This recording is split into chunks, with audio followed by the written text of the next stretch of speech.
Почитувани сограѓани, по вчерашното гласање за градоначалник и за Советот на општината, дозволете ми да се заблагодарам за мирниот и демократски начин на спроведување на изборите. Им благодарам на сите што ги препознаа политиките и заложбите за градење на модерно и урбано Кочани и за подобрување на квалитетот на животот на сите во него.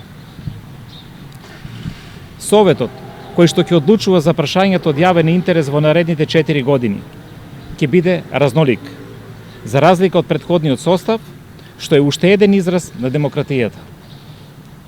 Посакувам тој да биде поуспешен од претходниот.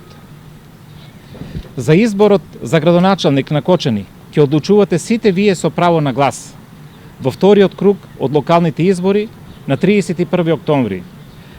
Разликата во гласовите што ја остваривме во актуелниот општествено-политички амбиент ми дава за право да бидам задоволен и да ве повикам да ја потврдиме и по 2 седмици.